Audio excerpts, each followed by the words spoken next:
Hey, this is Austin from TurboLab. In this video, I'm going to show you two BMW turbos that are also found on the BMW X5 as well as the 550i, which is what I did the upgrade for on this set. Here's the second one, and here's the other one.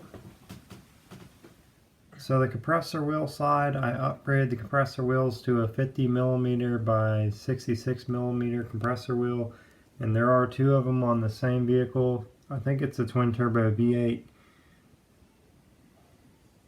These turbos are a GT2256 from factory.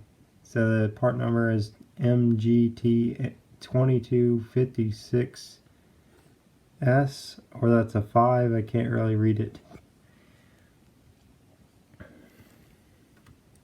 For the turbine side, we left them alone. The factory turbine size, I'm not really sure of. I thought I measured it, and I thought it was 47 by 53, but Ian was telling me that they were 42mm, but I was pretty sure that I measured it, and I thought it was 47. From factory, these have a V-band connection at the turbine housing, which is pretty cool because it's so easy to work with. You don't have to deal with anything with like breaking bolts and stuff like that. Here's a shot of the factory turbine wheel. It's a 9-blade from factory. This reminds me of the GT2860 turbine, which measures 47 by 53, which is why I'm thinking that these turbines are 47 by 53, because there is a journal bang version of that turbine that size. For these turbine housings, I did not have to do this repair on the wastegate because it seemed like it was still good and everything, and the guy just didn't really want to pay for that. But I do have replacement parts for these pieces here for the wastegate repair. I have a set of turbos that do need that, so I know that it does have that issue on some cases. The set of turbos that I have to rebuild is not from the 550i, but it's from the BMW X5 twin turbo that has these same turbos on it. So I do have a set that I do have to repair on those, so I can do a video on how to do that. And also, if you need to buy the wastegate lever, bushing, and the flap, or I guess the connecting arm, I do have those available. For this turbo, the things that are unique about it is that, well, the internal wastegate, that's normal, but the fact that it pulls it closed makes it really easy for boost control, because with the older style of where they have the control of pushing it out, you don't have as much control over the boost. But because it pulls it closed, the way BMW did that is that they had a vacuum system that would draw it closed, and you can control the boost by the computer so easily, and you don't have issues where you run out of control with it, because with the boost pressure style, the issue you have is you can't control this pressure in the housing, which would open it even if the pressure here hasn't opened it with a style that opens by pressure rather than by vacuum. The other thing that's unique about these turbos is the blow-off valves being electronic. I kind of think that's a crazy idea. I'm used to more of having a blow-off valve that's based off of vacuum and pressure, because you have to think about these things. Alright, so if you have one that's off pressure, you're not going to ever have to worry about the electronics going bad. However, if you do have it off of electronic solenoid, it's actually kind of a good idea, because you don't have to worry about the blow-off valve blowing off prematurely. The problem we have with the blow-off valves going off prematurely is that at some point, if you run so much boost with these turbos, that this blow-off valve will open with your desired boost level, which you don't want.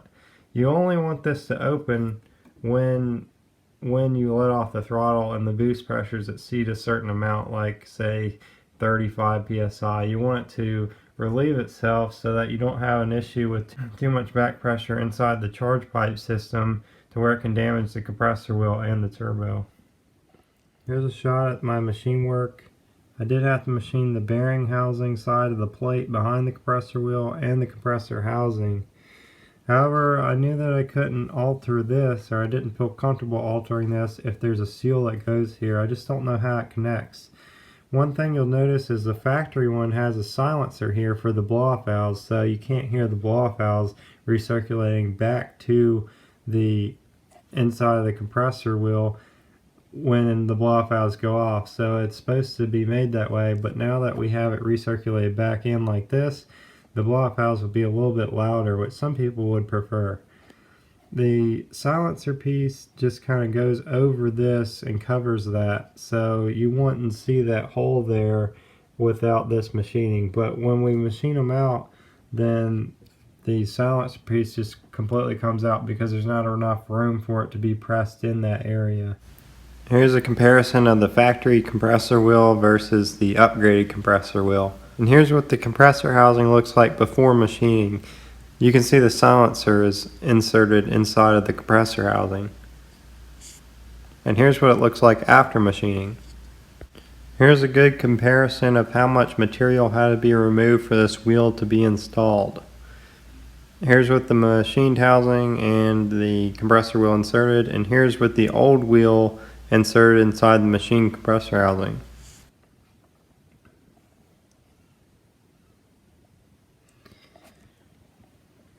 I do have parts available for these turbos so you can rebuild them yourself. I wanted to do a rebuild video on these, but I just didn't have enough time. The guys already pressed me for time as it was.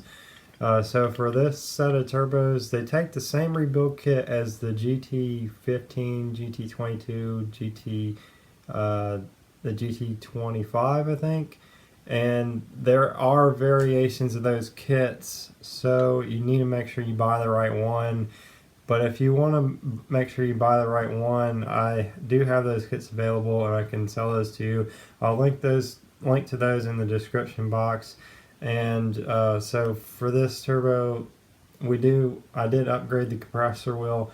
I do have two more on hand, but those are kind of for me. If you guys do need or do want these compressor wheels, I can sell them to you. I just have limited supply. For the turbine side, I just use the factory turbine wheels, and I'm not really sure offhand what measurement those are. I'm thinking they're 47 by 53s. If you know that those are not the right size, is what I just said, there is a 47 by 53 to be able to put inside of these. However, I can't machine the turbine housing on these anyway, so it really didn't matter. The only thing I needed to make sure of was that I didn't go too big with the compressor wheel in comparison to the turbine side.